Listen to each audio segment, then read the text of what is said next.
war veterans and soldiers, Governor Yibanji, represented by the Deputy Governor Munisa Diafuye, said Nigeria could have been plunged into chaos through horrendous activities of insurgents, bandits and kidnappers, but for the efficiency of the Nigerian military would deploy their strength to avert such sordid scenarios. Oyebanji commended those who lost their lives in the course of fighting for the nation and those who are still at the battlefield to restore normalcy to all the troubled areas.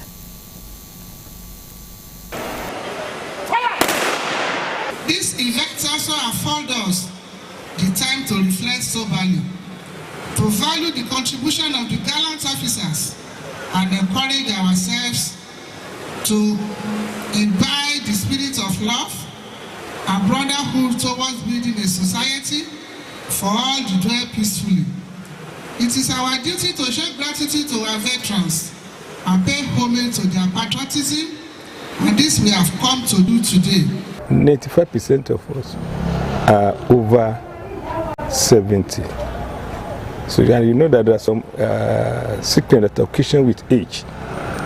So because of that, the federal government should think about how we have suffered for this country and make our NHIS, particularly the veterans, total free. That is, should be 100%, so that we can be able to enjoy before we finally die. The best we can do for them is to make sure what they died for, at least, even if not in their lifetime, but at least we are able to realize it, which is peace in our country, which is progress in our nation.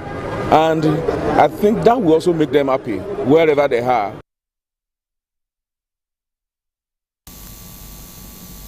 The Federal Capital Territory FCT Police Command has apprehended 348 suspected criminals during coordinated raids across 17 identified black spots in Abuja. Out of the total arrests, 320 suspects have already been prosecuted and charged to court, the command said. FCT Police Public Relations Officer SP Josephine stated that the raids were part of the command's proactive effort to maintain law and order. She highlighted the objectives of the operations: preventing crimes by disrupting criminal activities, protecting public infrastructure from theft and vandalism, curbing drug abuse, and enforcing the law. The raids yielded significant results, including the recovery of 11 firearms, 26 stolen manhole covers, 20 streetlight poles, large quantities of ADC armored cables, and trucks loaded with vandalized metals.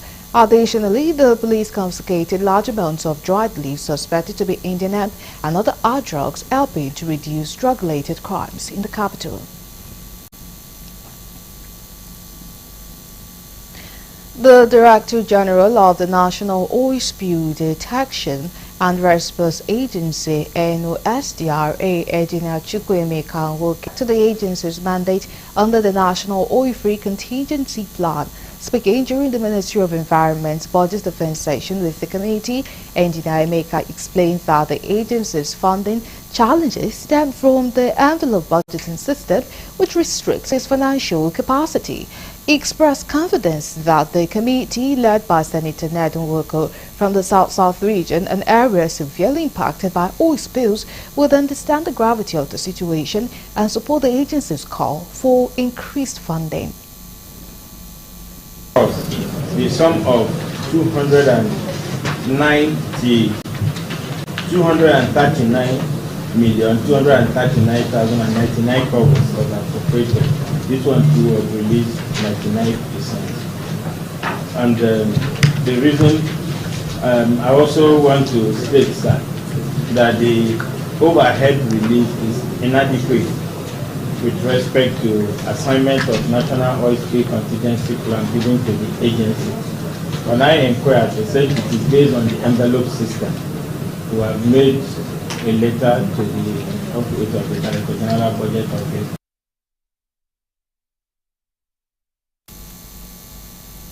The Chief of the Defense Staff, General Christopher Musa, has reaffirmed the military's commitment to addressing security challenges across the country through strategic initiatives and enhanced collaboration. Speaking during the 2025 Budget Affairs session with the House Committee on Defense, he highlighted the successes of ongoing operations, including efforts to curb oil theft in the South-South and restore peace in troubled regions.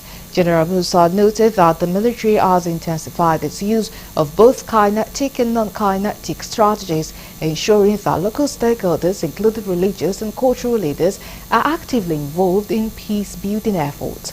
Chairman of the House Committee on Defense, Representative Babajimi Benson, stressed the need for accountability in defense spending. That we have established enhanced the kinetic efforts within for the three services for our operations. We have the Delta Safe, which is in the South-South oil theft and militancy. At least for the first time now, we have been able to reach our oil quota, OPEC oil quota for Nigeria, and we intend to do more. Our target need the other stakeholders in the oil industry to also play their own role. We are doing more, providing more security so that all the other pipelines that before now have been closed for them to do. Most of the ones that have been reported, we are doing 100%. You pump in 100, you get 100. So about 4 trillion naira was allocated to the security sector. What did administration up so that, and local production is also revved up, so that the importation of oil is reduced. Also, secure everywhere in Nigeria so that food production goes up. If food production goes up, we do not have to import food.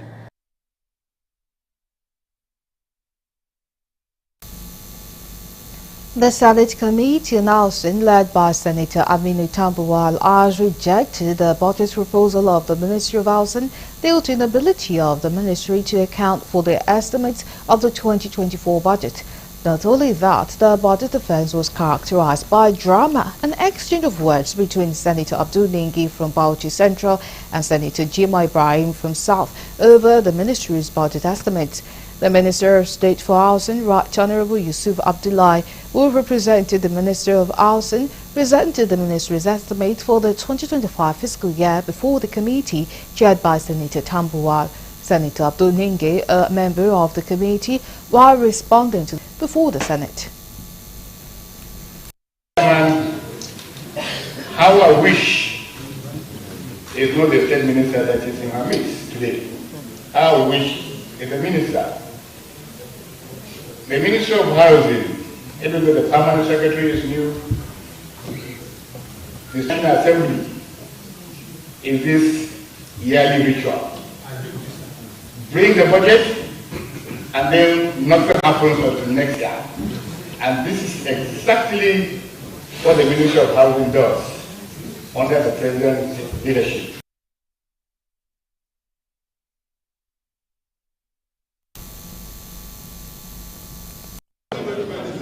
I must mention your name. Please calm down, calm down. Okay, Honourable Minister, you will still expect a response on this. Yeah. All right. Sit down. I am also down where you go well.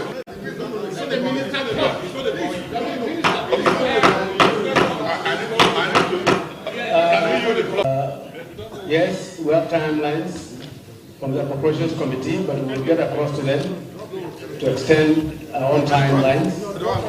So we allow you to go and come back on Tuesday.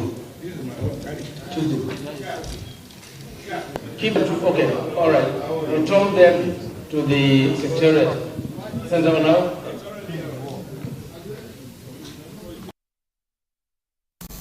Following the development, the chairman of the committee suspended further action on the presentation of estimate by the ministry and asked them to come back on Monday.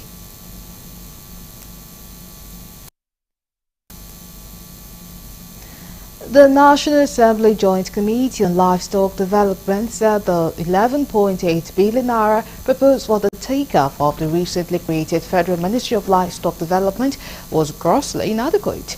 Minister Mr. Idimiya led management staff of the ministry and heads of agency to the 2025 budget defense to the joint committees of the National Assembly.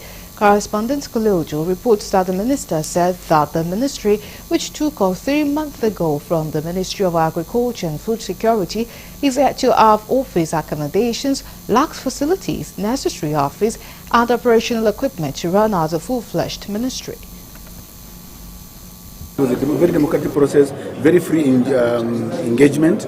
The atmosphere was not that combative. We shared ideas, we told them our vision on the basis of what had been allocated to us.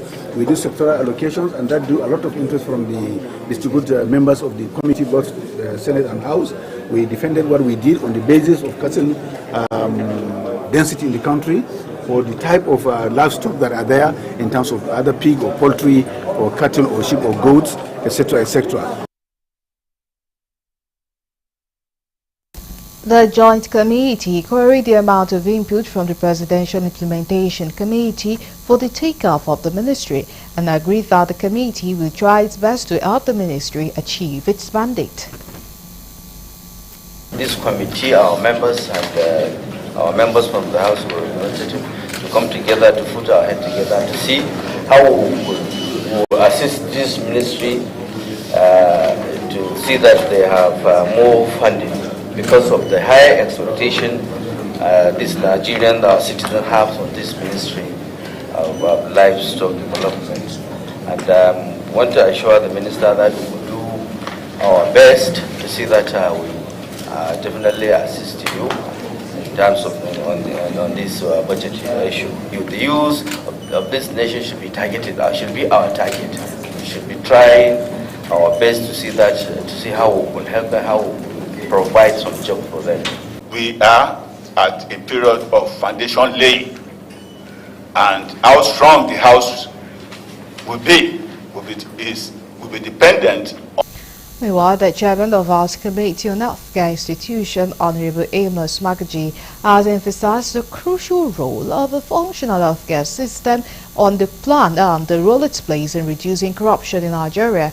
During the 2025 budget offense in Abuja, the chairman pointed out that one of the major burdens on Nigeria is the difficulty in affording healthcare, and improved funding could alleviate this issue. Earlier in their presentations, the National Primary Healthcare Development Agency, NPHCDA, led by Dr. Muyi Aina, advocated for increased funding in the 2025 budget to address the challenges of limited resources. The Nigeria Center for Disease Control and Prevention to manage ongoing disease outbreak and strengthen the country's preparedness. During Corona, then I realized that all my suits, my shoes, my wristwatches were useless, because for months I was on shorts. I realized that, if we don't deliberately build our healthcare system, we're in for a big trouble.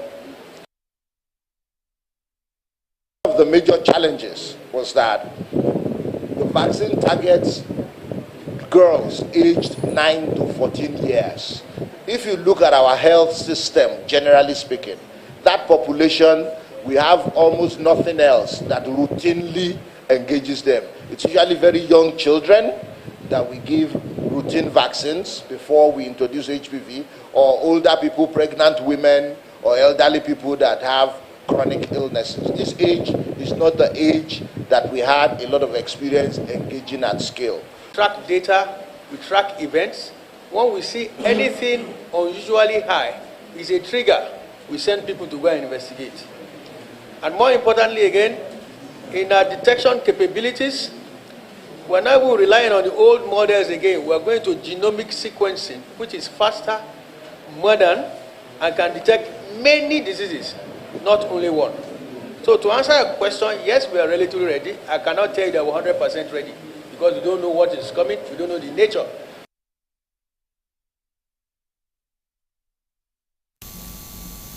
And the story teased earlier, the Minister of Justice and Attorney General of the Federation, Chief Lateef Fagbemi, has announced the recovery of over $110 million in assets from various countries, including $52.88 million tied to former Petroleum Minister Diezani Alison Madueke. Speaking during the 2024 Budget Defense and 2025 Proposal session with the House Committee on Justice, chaired by Honorable Olumide Oshoba, Fagbemi highlighted efforts to develop standardized templates for agreements to assist state government in mitigating risks associated with contract reviews.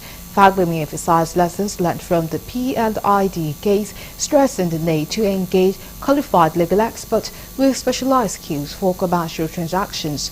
Honorable Shoba commended the ministry for achievements such as the Supreme Court ruling on local government autonomy and the legal victory in the P&ID case, which safeguarded national assets. We have made tremendous progress in the international asset recovery and over the period secured the return of over $110 million from our recovery efforts with various countries. Efforts are also being made in the area of advancing legal and judicial reforms and strengthening the legal frameworks for trade and investment promotion, among other legal interventions. In the Federal Ministry of Justice, we have developed something like a template. I've put legal services 4.6 billion in 2024. When we get to 2025. Now to security. Operatives of the Nigerian Navy Forward Operating Base included an AK-56 assault rifle in Brass local government area of Bayelsa State. The commanding officer, Navy Captain Ifeanyi Chukwu Mabioko, made this known while briefing journalists after raiding illegal refinery sites and camps in Brass. Navy Captain Ifeanyi Chukwu stressed that a dawn attack led to the arrest of the suspects. The Chief of the Naval Staff, Vice Admiral Emmanuel Ikechukwu Ogala, Admiralty Medal, flagged off Operation Delta Sanity 2 on 30th December 2024 in continuation of the mandate of Operation Delta Sanity. And I'm glad to state this morning that following credible intelligence, Forward Operating Base Formoso planned and launched a dawn attack at a pirates/sea robbers camp at Fununu in Brass local government area.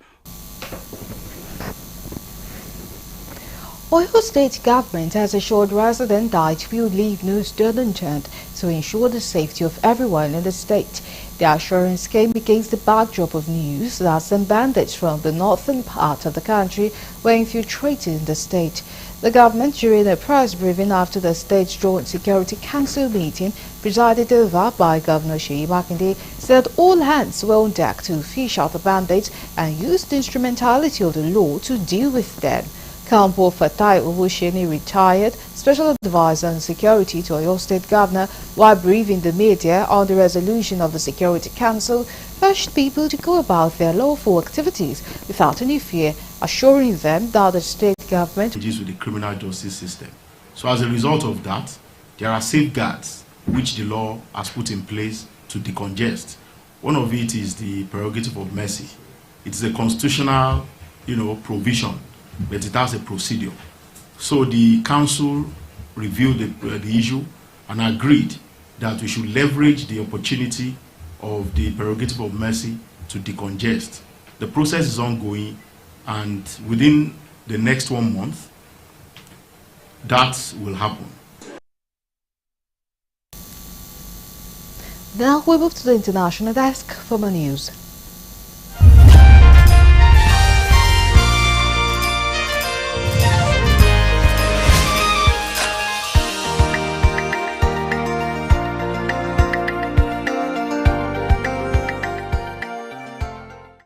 Hello and welcome to Foreign News. On the Foreign News today, Yoon Suk-yeol has become South Korea's first sitting president to be arrested after investigators scaled barricades and cut through barbed wire to take him into custody. Yoon, who is 64, is being investigated on charges of insurrection of a failed martial law order on December 3rd that plunged the country into turmoil.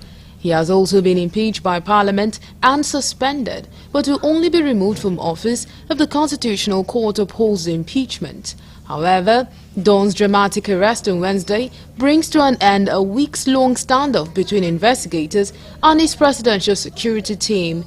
Investigators from the Corruption Investigation Office for high-ranking officials failed to arrest him on January 3rd after being locked in a 6-hour standoff with his security detail.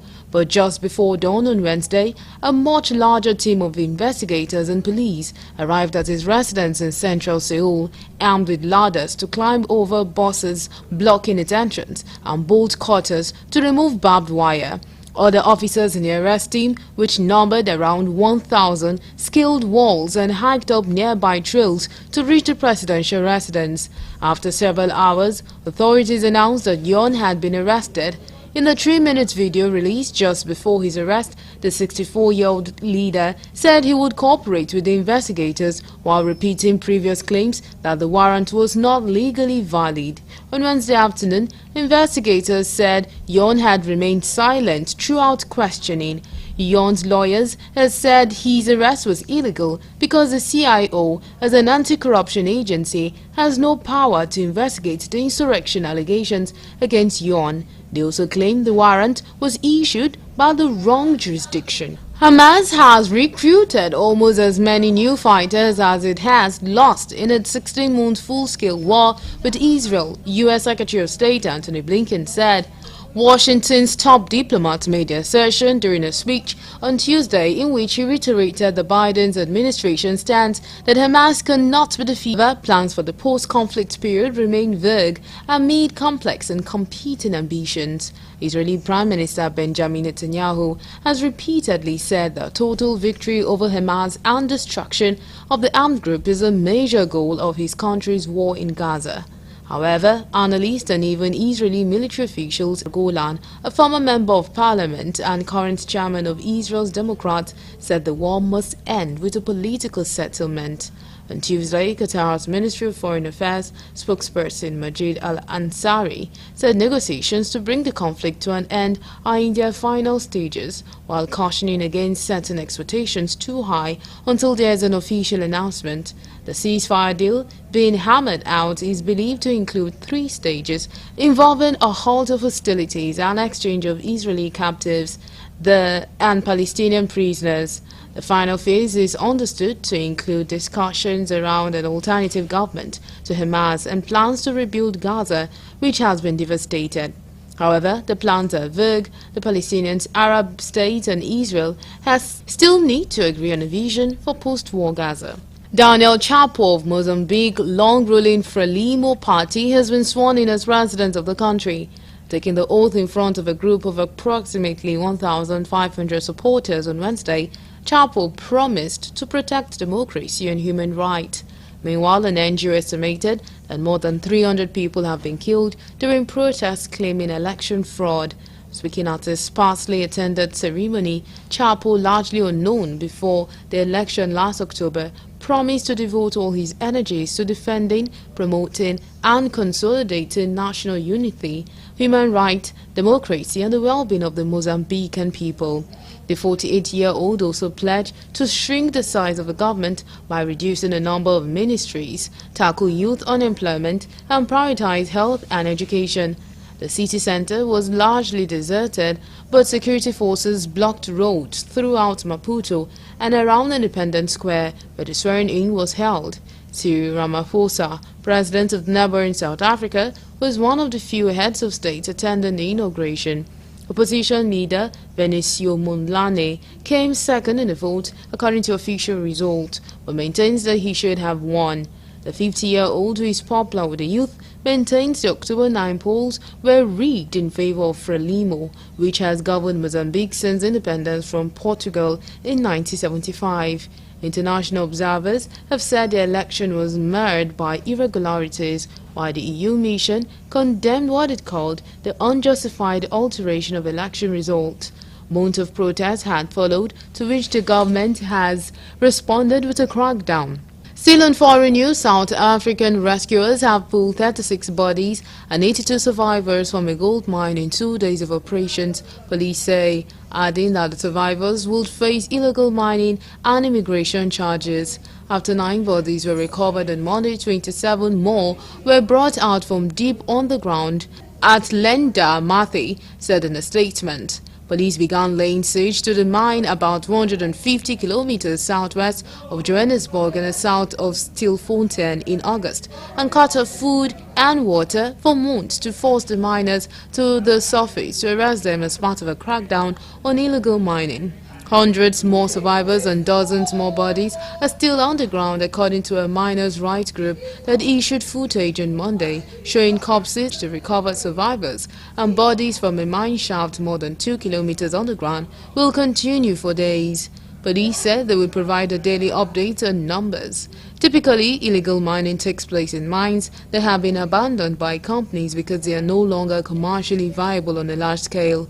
Unlicensed miners, often immigrants from other African countries, go in to extract whatever is left. The South African government has said the surge of the Stilfontein mine is necessary to fight illegal mining, which Mining Minister Gwade Mantashe described as a war on the economy. Bangladesh Supreme Court has acquitted ex-Prime Minister Khaleda Zia in a 2008 corruption case, overturning a previous 10-year prison sentence. In 2018, the country's High Court had convicted Zia and others of misappropriating funds meant for orphans when she was last Prime Minister from 2001 to 2006. But following an appeal, a 5-judge panel led by Chief Justice Syed Refat Ahmed on Wednesday acquitted Zia and all other defendants in the case, including her son and Bangladesh Nationalist Party. Acting chairperson Zia and her family from the BNP, one of 2 main groups that have dominated the country's politics.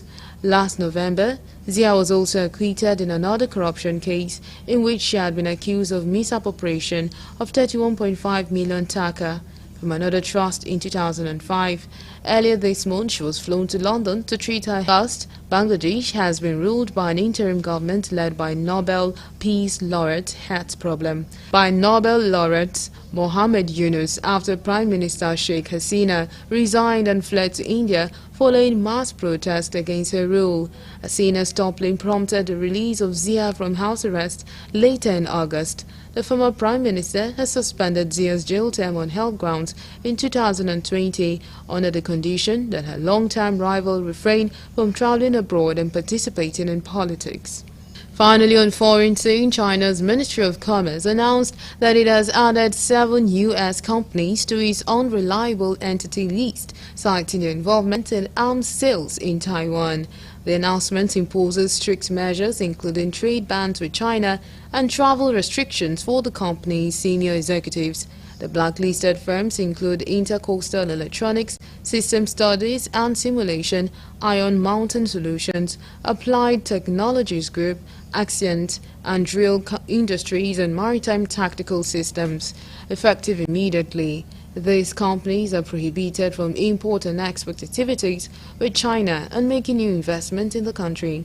The company's executives are prohibited from entering China, and any existing work or residence permit will be revoked. China says the move is necessary to maintain its sovereignty and security interest. The decision is backed by the country's foreign trade law, national security law, and anti-foreign sanctions law, as well as regulations on the unreliable entity list. And that's all we have on the foreign news.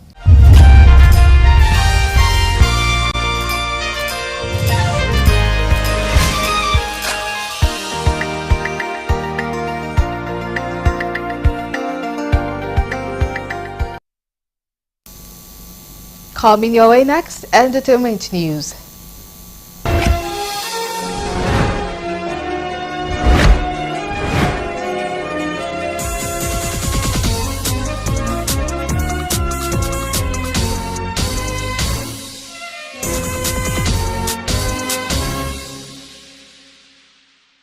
Welcome to Entertainment News on Galaxy TV. My name is Gratitude Mwokwede. Here are the stories for today.